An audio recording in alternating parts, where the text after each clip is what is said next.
acercando pues a umbrales desafiantes dentro del combate del coronavirus. Estamos ya prácticamente al filo de los 3.000 casos diagnosticados. Hemos pasado el centenar de muertos, ¿no? Más específicamente 107 ha sido la última cifra. Ahora mismo en la noche hemos podido informar de un par de casos más, ¿no? De fallecidos, así que eso se va a ir incrementando.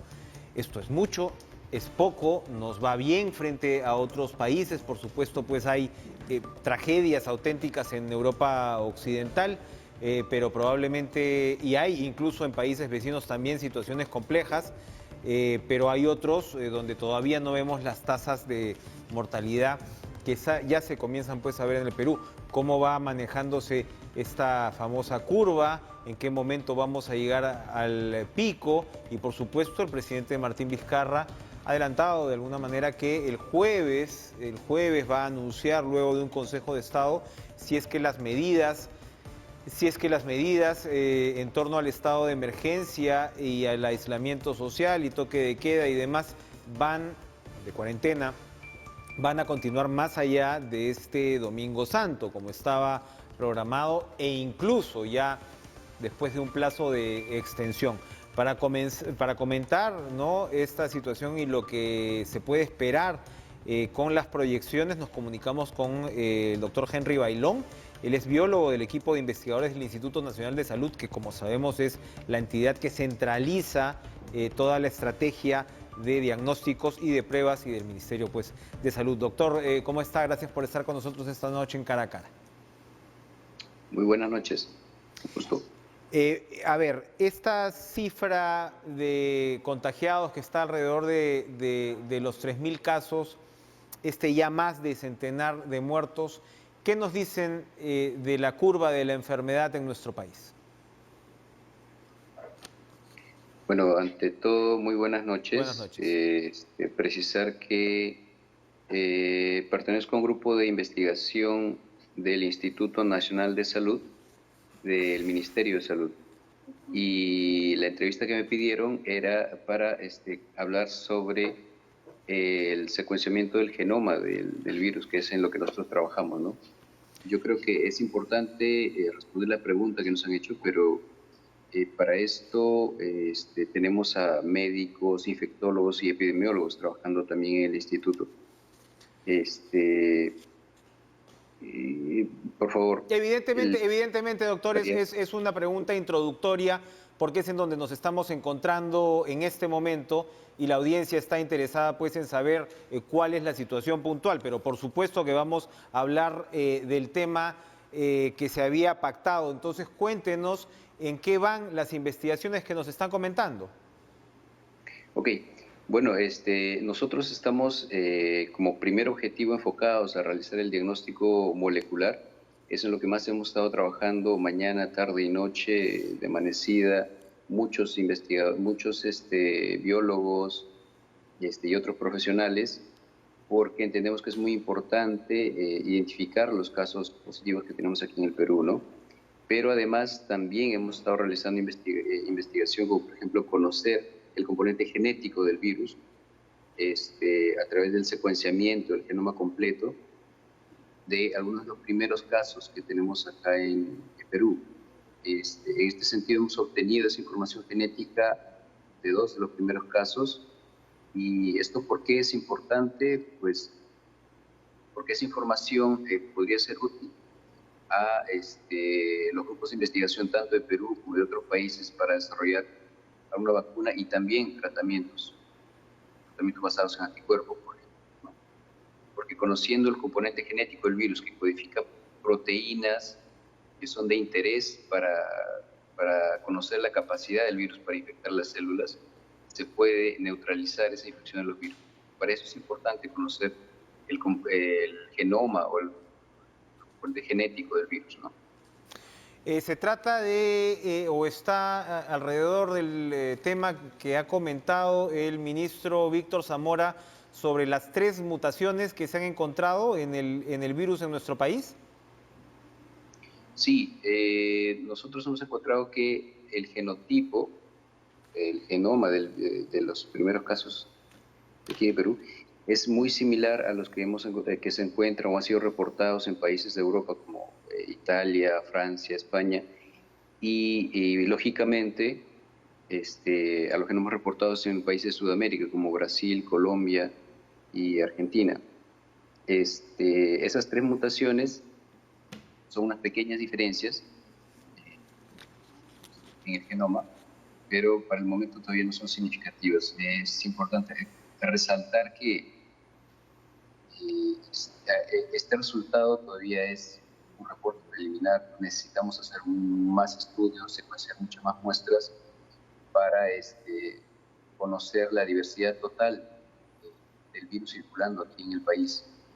De esta forma nosotros vamos a poder conocer qué cosa, la ruta por donde llegó inicialmente el virus, conociendo el conocimiento de los primeros casos, luego ver cómo se ha ido moviendo en el país, cómo ha ido diseminándose a las diferentes distritos, regiones del Perú, y a la vez vamos a conocer cómo ha ido cambiando, porque desde el momento que llegó hasta la fecha actual que tenemos, que no ha pasado mucho tiempo, sin embargo, el virus al replicarse bastante y pasar de persona a otra, es que sufre estos cambios o mutaciones. Podrían ser muy importantes para la eficacia de la vacuna o el tratamiento que se logre. ¿Cuál es el proceso, doctor, para llegar efectivamente a una vacuna o, como usted señala, a un tratamiento que sea eficaz? Se está, por ejemplo, experimentando con los medicamentos utilizados comúnmente para la malaria, pero de nuevo, como nos lo explicó el ministro de Salud, estos podrían funcionar para casos leves, ¿no? Y poder controlar los síntomas. ¿Cuál, en un caso tan complejo, desafiante, importante, gigantesco como el de una pandemia, es la ruta, de alguna manera, para llegar a una vacuna eficaz?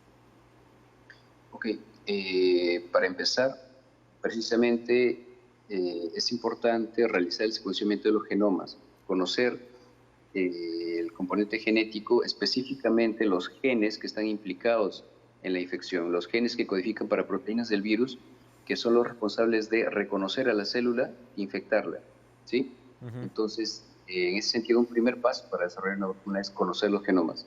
Una vez que tenemos identificado las secuencias de estos genes de interés del virus, se diseñan antígenos recombinantes, generalmente, de estas proteínas del virus.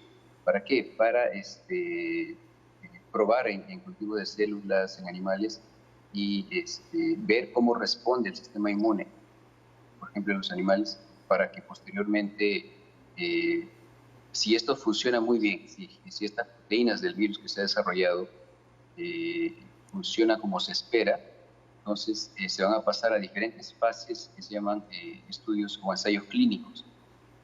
Primero en un pequeño grupo de personas, y si funciona bien pasa a un número de personas mayor y con otros criterios de estos ensayos clínicos. Entonces, ya cuando se llegan a diferentes fases de estos ensayos clínicos, se va a tener la certeza de que esta vacuna funciona y se va a aplicar en las diferentes poblaciones. Por qué el periodo del que se habla entre la comunidad científica internacionalmente se mueve entre 1 año y 2 años?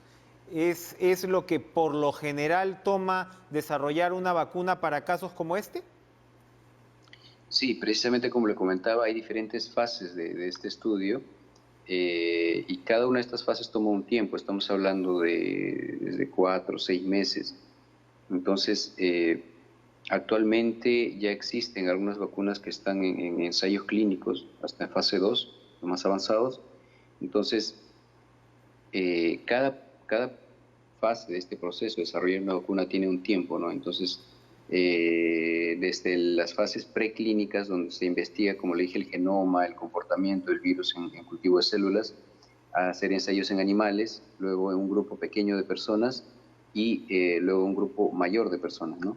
Entonces, todo ese tiempo sumado es lo que de forma optimista se está difundiendo como que podría tenerse la vacuna en 1 año, 1 año y medio. ¿Qué sabemos hasta ahora de la tasa de mortalidad y de contagio de este virus comparados con otros? Hoy veía un cuadro publicado en un medio internacional y, por ejemplo, el tema de contagio no parecía ser superior, ¿no?, al de otras virosis y enfermedades pues, que han atacado al ser humano. ¿Qué sabemos de la tasa de contagio y de la tasa de mortalidad? Esta tasa de mortalidad y tasa de contagio es relativa, ¿no? Porque si lo vemos de forma general, ya sabemos actualmente que existe una población vulnerable que es más susceptible de contraer la infección, que son las personas que tienen algunos factores de riesgo como la hipertensión o ser mayores de edad. Entonces, es importante definir en qué población estamos hablando, ¿no? Si hablamos en población general, la tasa de contagio y de mortalidad va a ser menor que si eh, hablamos de la tasa de mortalidad, por ejemplo, en personas con factor de riesgo, ¿no? En estas personas con factor de riesgo, lógicamente, la tasa de mortalidad va a ser mucho más alta. Bien, bien, claro, y efectivamente, pues, como hemos visto también en cuadros estadísticos revelados hoy, son básicamente y sobre todo adultos mayores los que Sí. están encabezando esa población de riesgo. Doctor Henry Bailón, gracias por esta intervención en Cara a Cara esta noche. Esperemos pues que las investigaciones vayan avanzando hacia buen puerto. Hoy también el presidente Martín Vizcarra dedicó parte de su conferencia de prensa y de su intervención a explicar la diferencia entre las pruebas moleculares, las pruebas rápidas. Aclaró, me pareció bastante importante eso, que cuando estamos hablando de la capacidad de hacer pruebas, estamos alrededor ya casi de las 20.000 pruebas. Él se refiere a pruebas moleculares, que cuando ya se está hablando sobre el tema de pruebas rápidas, que se refirió pues a una cantidad alrededor de 10.000 pruebas rápidas ya aplicadas en el Perú, no está incluyendo las pruebas rápidas dentro de la estadística general de pruebas, ¿no?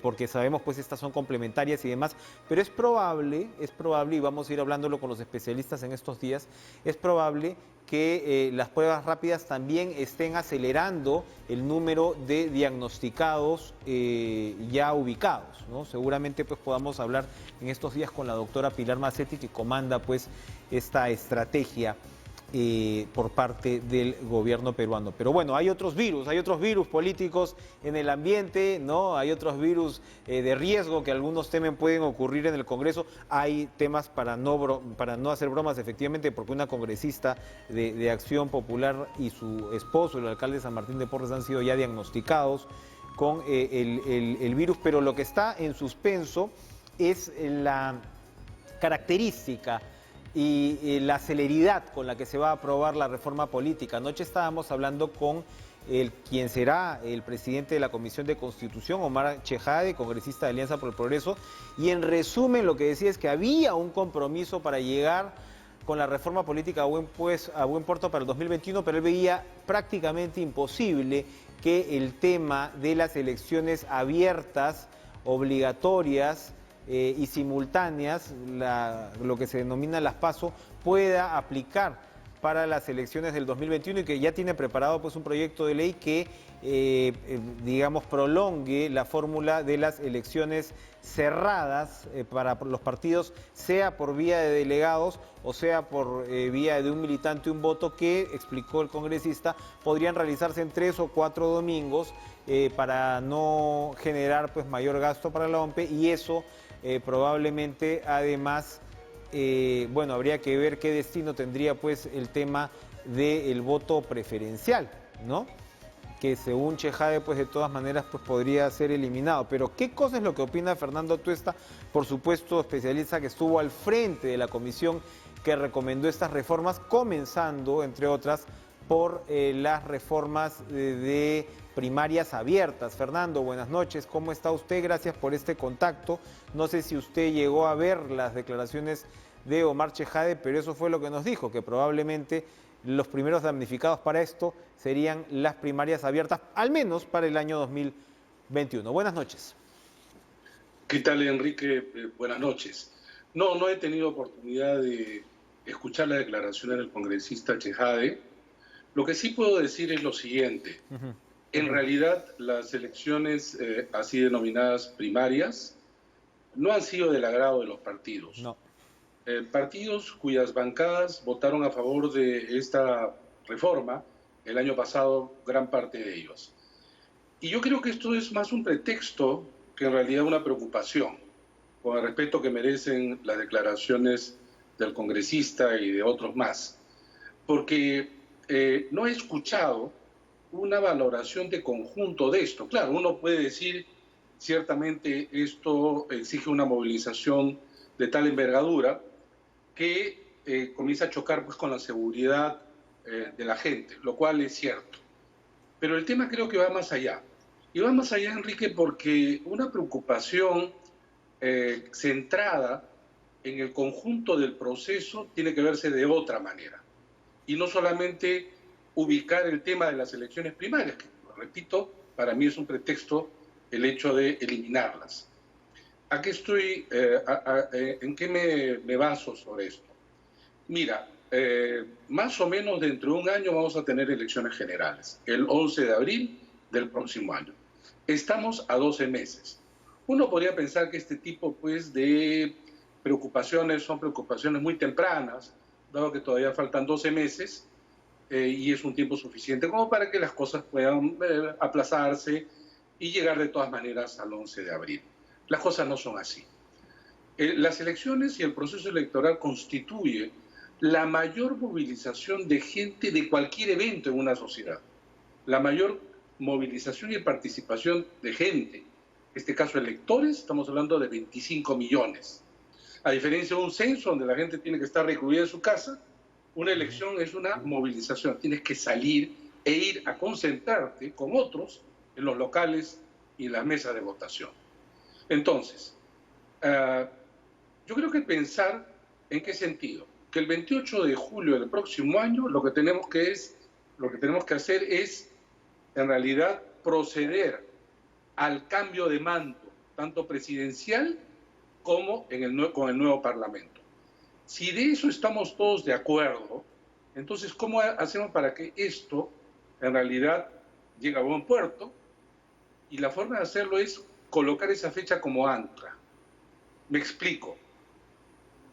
Solo postergar elecciones o algunas etapas del calendario iniciales no va a permitir arreglar las cosas, sino lo que se va a hacer es comprometer una serie de fechas intermedias.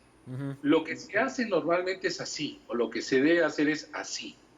Colocas el 28 de julio y dices, ¿cuánto tiempo necesito para atrás, digamos más cerca al presente? Claro. Necesito la elección de segunda vuelta, ¿qué tan cercana al cambio de mando? Yo creo que no se necesita más de 4 semanas. Siempre el cambio de mando requiere un cierto tiempo. Hay países que en realidad no tienen tanto tiempo como el caso peruano. Eso podría ser, digamos, la primera semana de julio. ¿Cuánto tiempo necesito entre primera y segunda vuelta?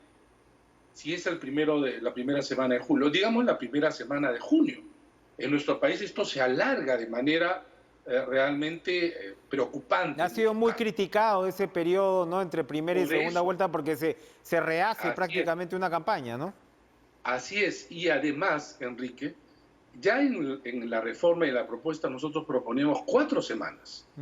Si es entonces en junio, me refiero a postergarlo a lo más posible, ya la primera entonces vuelta estaríamos hablando de fines de mayo, inicio de junio. Ya ha ganado, ¿sabes cuánto? 2 meses. Pero para que eso ocurra, tienes que cambiar la Constitución o alguna disposición transitoria para esta oportunidad. Porque la Constitución allí sí coloca una fecha. Dice que es el segundo domingo de abril de cada 5 años. Entonces, si es que se hace en mayo o inicio de junio, tienes que cambiar esa fecha, aunque sea transición. Con eso has ganado mucho, porque entonces las primarias podrías hacerlas en el verano y no en octubre. Esa es una posibilidad. Yo no digo que en general no se deban de suspender al año siguiente o una próxima oportunidad. Lo que digo es que es necesario reordenar primero el calendario. Porque mira, por ejemplo, el 11 de abril, ahorita, se cierra el padrón. Si se cierra el padrón, quiere decir que los cambios domiciliarios pasados esta fecha ya no van a estar consignados justamente en el padrón. En otras palabras, si tú te cambias de residencia en estos días, cuando ya se cerró el padrón, vas a votar en un distrito distinto a los que vas a vivir en aquel momento. Bueno, ahora, va a ser bien difícil cambiarnos de residencia en estos días. No, claro, pero a lo que me refiero es que hay muchas cosas que se tienen que también, obviamente... Entiendo tu punto, pero entonces lo que estaría pasando, a ver, para rematar el tema de las elecciones primarias, los partidos están buscando dorar la píldora porque ¿cuál es la situación legal, legislativa de las primarias? Bueno, lo que pasa es que lo que nos dejó el Parlamento anterior fue lo peor. Y lo peor es lo siguiente. El texto consignaba el modelo de las primarias, el texto de la ley. Pero la disposición transitoria lo que sostenía era que los partidos inscritos, es decir, los actuales, los 24, primero tenían una selección ellos a su manera. Exacto. Y entonces luego se hacían las primarias, o sea, doble. Exacto. Las primarias, confuso. La gente iba realmente a decidir, no. La gente iba simplemente a sancionar lo que ya estaba decidido. Eso había que eliminarlo. Ese era el propósito. Eso era en realidad lo que se tenía que hacer. En cambio, los partidos que están haciendo ahora aprovechan no para eliminar la disposición transitoria, sino para eliminar el conjunto de las primarias. Y si es que no se puede, por lo menos patearlas, digamos, hasta el 2026. Ya. Pero ese no es el único problema, Enrique, porque en realidad acá viene el tema. No es solamente pues mover fechas, ¿no? Como si esto fuera un tema simplemente de calendario. De calendario. No, acá viene el tema. ¿Cómo hacemos para, por un lado, garantizar que el proceso sea limpio, transparente, etcétera, y dar seguridad a la gente? Y acá viene el otro tema, de cómo los organismos electorales tienen que garantizar esto, es decir, ¿cómo vamos a hacer para que los 25 millones puedan votar? Si es que no hay garantía, ¿sabes lo que podría ocurrir? Que la gente no va a votar. Yo prefiero pagar mi multa a ir a correr el riesgo de infectarme. Cuando te refieres a que no haya garantías, o sea, ¿qué es lo que tendría que ocurrir en todo caso para que haya garantías? ¿O habría que asumir la posibilidad de un cambio de fondo, dices, en el cronograma electoral? ¿Allí de qué estamos hablando exactamente? Ciertamente que de acá a 12 meses todos esperamos que esto haya llegado ya a su punto, digamos, mínimo, ¿no? Pero también se habla de rebrotes. Pero también estamos hablando de un evento que no podemos esperar el último momento para cambiar porque no se puede. Y entonces ahí, ¿qué cosa se puede hacer? Hay que pensarlo. Hay que pensarlo. ¿Qué más locales? ¿Qué distancia tú te imaginas? ¿Has visto las colas? ¿Cómo se aglomera la gente alrededor de los locales? Hay que pensar estas cosas. Por ejemplo, a nivel de los peruanos residentes en el extranjero se tiene que aplicar de todas maneras, por lo menos en la mayoría de los casos, el voto postal. El voto postal. Las cosas no van a ser igual que antes. Pero entonces, Fernando, en resumen, lo que tú nos estás proponiendo, y vuelvo a tu primera intervención, es, oiga, pongamos esta estaca, ¿no?, de la fecha en la cual se va a dar, en este caso, la transmisión de mando, y comencémonos a organizar alrededor de, digamos, los posibles contratiempos o cambios que te podría traer una situación como la de la pandemia. Pero pongamos de una vez eso ya fijo, porque como sabrás, además, hay pues voces de aquí y de allá que están especulando, ¿no?, sobre lo que sería pues un cambio incluso en la fecha de la transmisión de mando y demás. Lo más útil y lo importante sería entonces definir que eso ya queda. Bueno, eso queda porque hay reglas ya definidas en la propia Constitución y aceptadas por todos. Cada 5 años hay un nuevo presidente, un nuevo parlamento. Eso es lo fijo. Ese es un acuerdo social y político.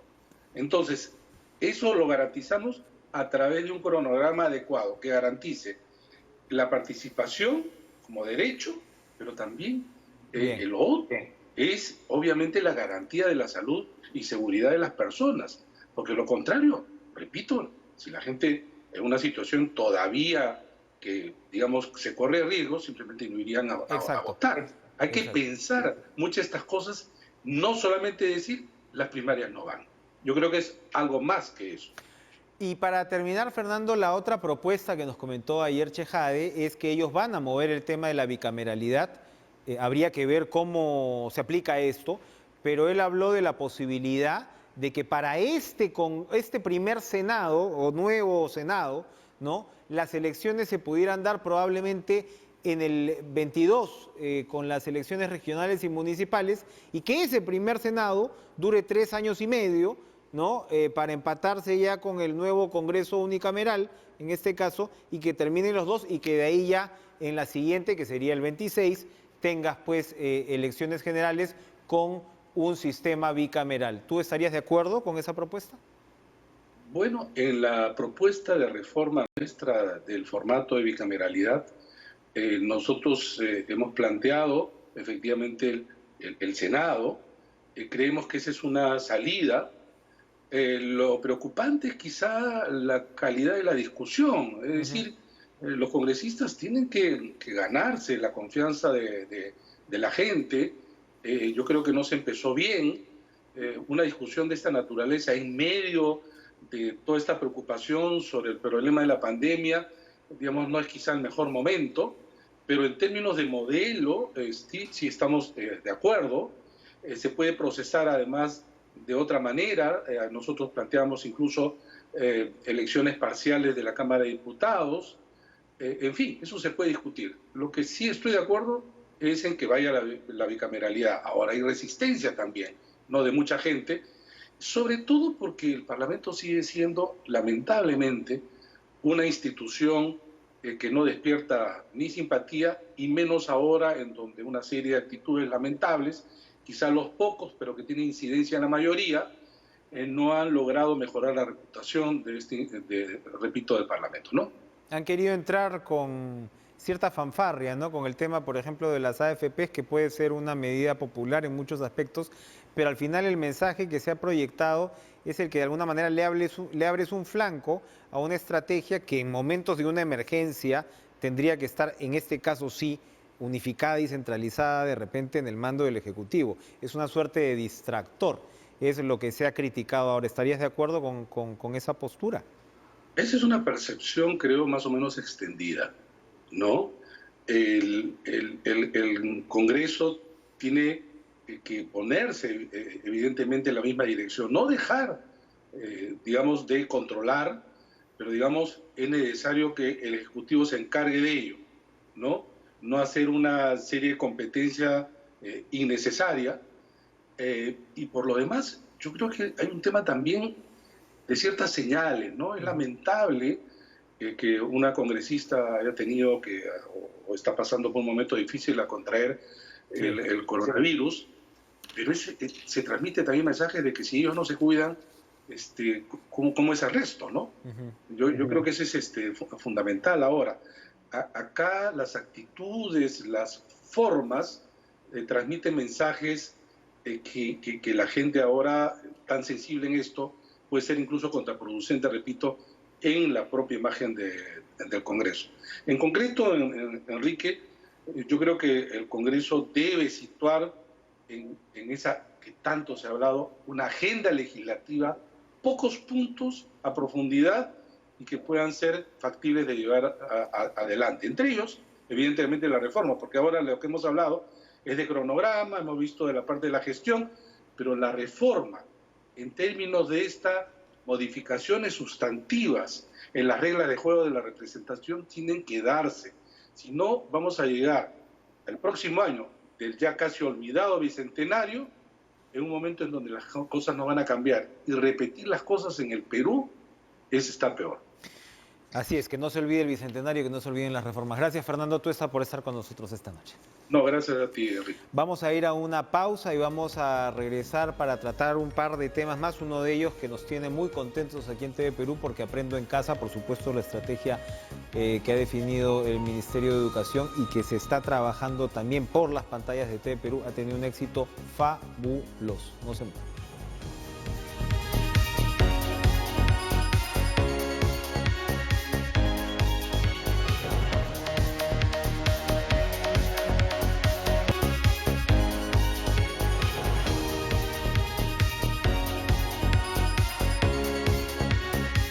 Ayer se iniciaron las clases virtuales para los niños y muchachos en edad escolar. En el caso de TV Perú se ha estado transmitiendo por 3 horarios, ¿no? 3 franjas precisamente para inicial, primaria y secundaria. Además, pues con la colaboración de los equipos, las conductoras, ¿no? de TV Perú, ha estado Fátima Saldonit, Paola Moreno, Patricia Barreto, ¿no? destacada actriz.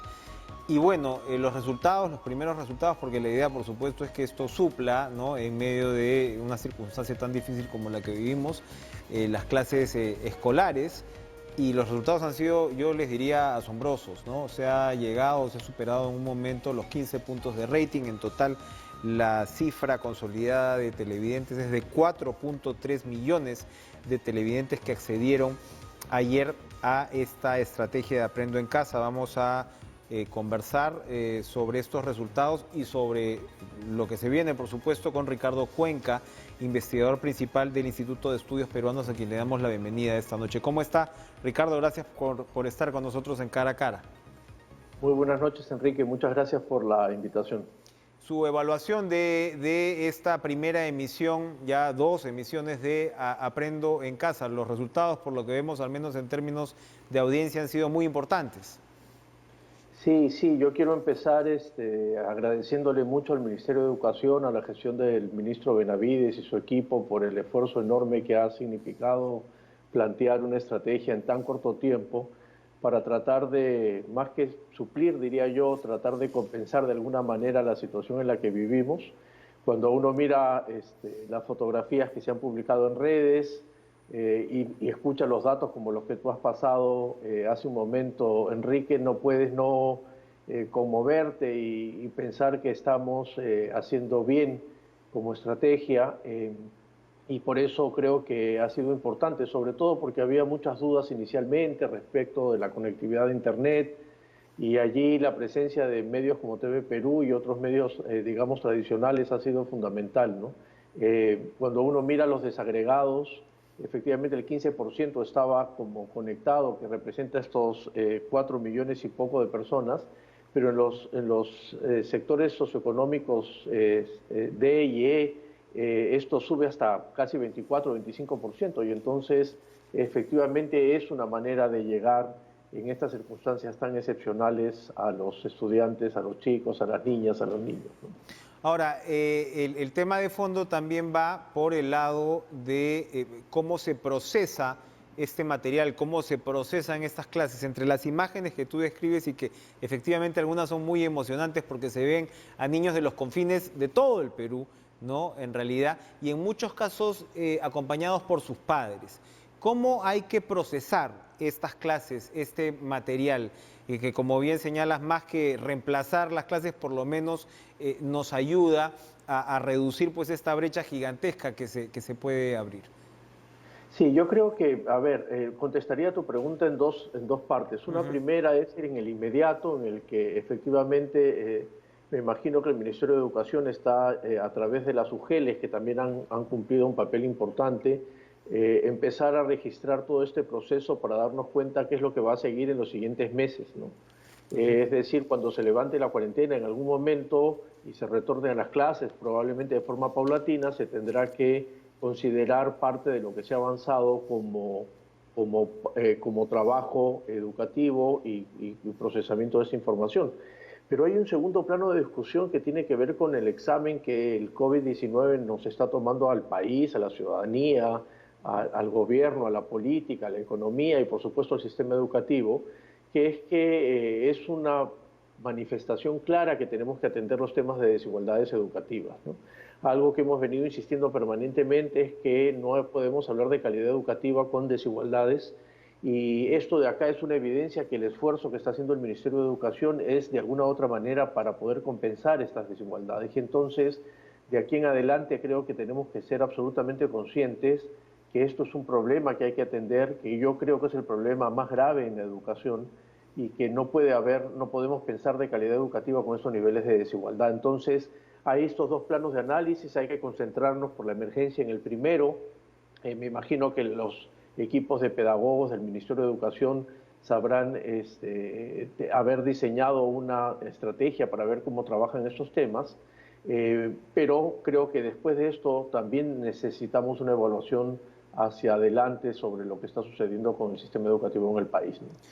Las desigualdades son claves. Para complementar lo que señalabas de los sectores llamados D y E, efectivamente el rating ha llegado a los 22, 23 puntos, ¿no? Lo cual te indica, ¿no?, de una demanda, en este caso, ¿no?, por educación, aún así en circunstancias tan difíciles. Uno piensa en familias con una serie de limitaciones impresionantes, pues a pesar, ¿no?, de las ayudas que pueda dar el gobierno, o sea, pero realmente están pasándola de una manera pues muy difícil, y en medio de ello se ve que esta demanda es altísima. Esto me lleva a digamos, relacionar con lo que tú señalas de las desigualdades, porque por otro lado, por ejemplo, en colegios privados vemos que ya se están dando clases prácticamente completas, o sea, por vías pues de programas y demás, como se va a hacer también en algunas universidades. Probablemente los pasos siguientes sería llevar estas herramientas tecnológicas a más profundidad desde la educación pública. Sin duda, sin duda. Y hay que tener en cuenta dos cosas, Enrique, de tu comentario que me parece, por supuesto, interesante para poder analizar dos cosas. Una primera es que también es claro que hay un imaginario construido alrededor de la educación privada que no es la mayoritaria. Es decir, cuando nos imaginamos estos colegios privados que están trabajando de una manera pertinente porque tienen un conjunto de recursos para poder tener conectividad o materiales de trabajo, no estamos hablando de la mayoría de las escuelas privadas. La mayoría de las escuelas privadas en el país son más bien escuelas con mucha precariedad, que lo que van a estar es en situaciones muy vulnerables si es que, por supuesto, el Estado tampoco las atiende. Y entonces lo que hay que ponernos a pensar otra vez como una lección es qué pasa más adelante con esta enorme heterogeneidad que hay en la oferta privada. Y lo segundo es que efectivamente esta demostración conmovedora de cómo hay una preocupación por la educación tiene que ser trasladada al discurso público, el de la agenda pública. Es decir, quienes como yo y muchas otras personas creemos que la educación efectivamente es un asunto fundamental para el desarrollo del país, para la democratización del país, reclamamos permanentemente que a veces la educación termina siendo un discurso muy retórico.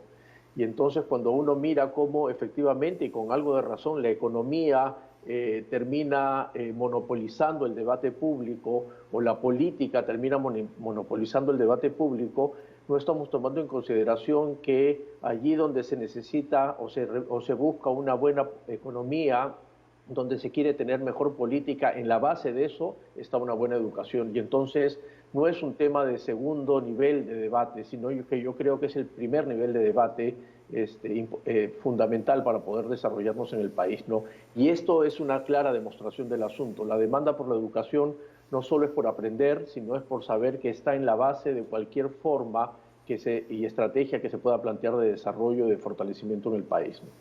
Bueno, sí, evidentemente la heterogeneidad que señalas, ¿no?, en la educación privada es muy pronunciada, y en los últimos años, ¿no?, antes probablemente que las últimas temporadas de huelgas, ¿no?, nos complicaran, de huelgas y qué de huelgas, de presiones políticas y demás desestabilizaran, ¿no?, un tanto el sector de educación. Lo que se había estado viendo, corrígeme si me equivoco, era que, digamos, la supuesta brecha entre privado y público se había ido cerrando, es decir, teníamos una educación pública, a pesar de sus limitaciones, que iba ahí avanzando, y probablemente esta, en medio de todo, será pues una oportunidad para volver a centralizar la importancia de la educación pública pues frente a una situación como la que vivimos, ¿no? Totalmente de acuerdo contigo, y además acertado tu comentario, porque efectivamente la brecha no solo se va cerrando, sino que por lo menos en Lima metropolitana las escuelas públicas en los distritos más pobres tienen mejores resultados que las escuelas privadas en esos mismos distritos. Y entonces hay que buscar las alternativas, por un lado, iniciativas que ya ha tomado el Ministerio de Educación de ver cómo regulo la calidad en estas escuelas, y segundo, darnos cuenta que hay un paquete de condiciones de trabajo alrededor de las escuelas públicas de bajo costo y que tienen problemas de calidad que terminan siendo muy graves. Es decir, por ejemplo, cuando uno mira la calidad del empleo docente en una escuela pública y una escuela privada de bajo costo, la calidad del empleo en las escuelas públicas es mucho mayor que el de las escuelas privadas, en donde muchas veces hay una precariedad en la relación contractual, no gozan de temas de capacitación y por lo tanto hay una enorme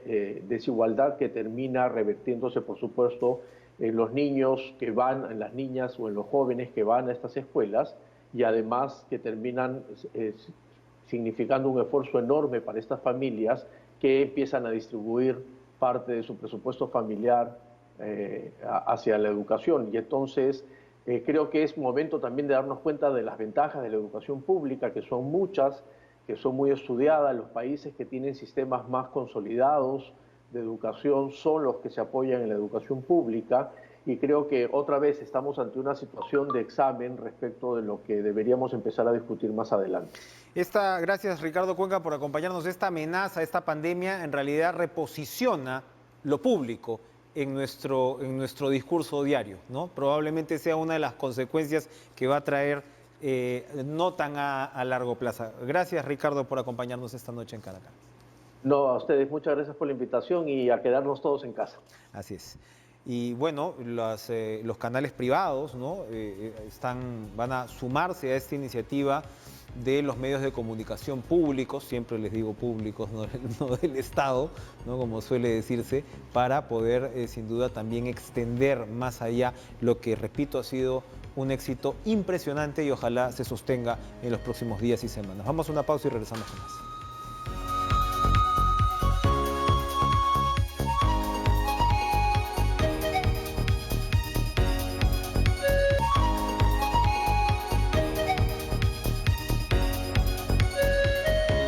Bueno, para cerrar lo que acabamos de hablar de Aprendo en Casa, recordarles mañana, no se pierdan desenvolvimiento de la motricidad para nivel inicial de 10 a 11 de la mañana.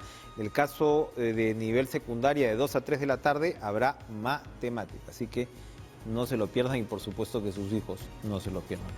Vamos a enlazarnos por vía telefónica con Leoní Roca, presidenta de la Asociación para el Fomento de la Infraestructura Nacional AFIN. Por supuesto, hay toda una discusión en torno a los peajes, si se van a seguir cobrando y demás. Tras la decisión del Parlamento, el presidente pues ha anunciado que convocará a los concesionarios para suspender el cobro de peajes, o el gobierno ha anunciado esto. Lo primero que queríamos es saber la posición de AFIN frente a esta situación. ¿Cómo está, Leoní? Gracias por estar con nosotros esta noche.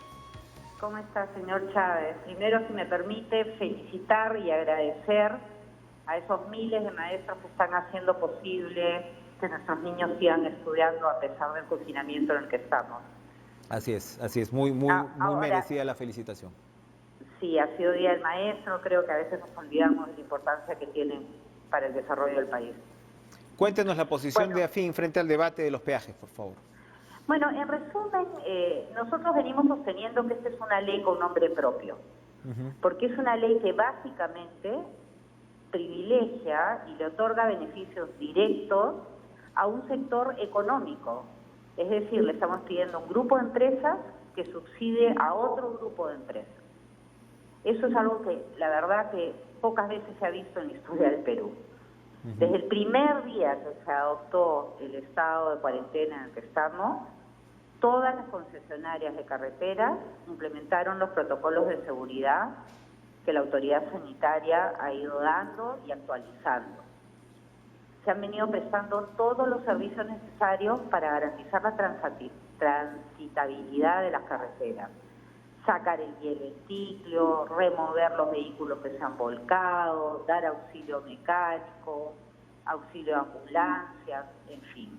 Todo eso tiene un costo. Hoy día las carreteras están recibiendo el 20% de los ingresos que reciben regularmente. Ya se imaginará el impacto que tiene. Y ahora se les está pidiendo que para beneficiar a un grupo específico, que son los transportistas de carga, eliminen incluso esos cargos que sirven para solventar una operación, pagar a 2.500 personas, en empleos indirectos aproximadamente 2.600, romper la cadena de pagos, nos parece que es un precedente que hay que intentar que no prospere. Perfecto. Muy bien. Esto se va a plantear de qué forma ante el Ejecutivo. ¿Hay algún foro en particular donde ustedes van a hacer esta advertencia? Porque estamos hablando en este caso pues de más de 5.000 empleos, como usted lo señala. No solamente 5.000 empleos, sino que hay que tener en cuenta que a quienes se les está pidiendo que otorguen este subsidio en favor de otro grupo de empresarios, son empresas que han invertido entre 7 y 10 mil millones de soles y que tienen deudas que pagar a la banca multilateral, a la Corporación Andina de Fomento, a los bonistas que compraron los bonos que en su oportunidad se emitieron. Es decir, es un riesgo bastante más grande que unas empresas quiebren o tengan ciertos problemas financieros.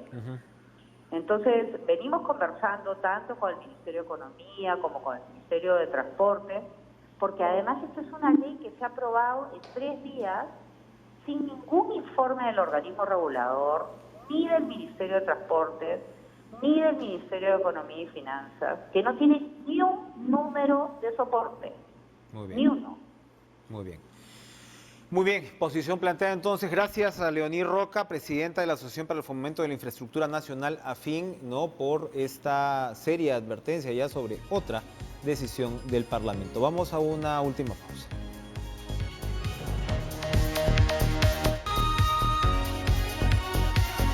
Quédense en casa, quédense con TV Perú y sigan con la conferencia de prensa que ofreció más temprano el presidente de la República. Buenas noches.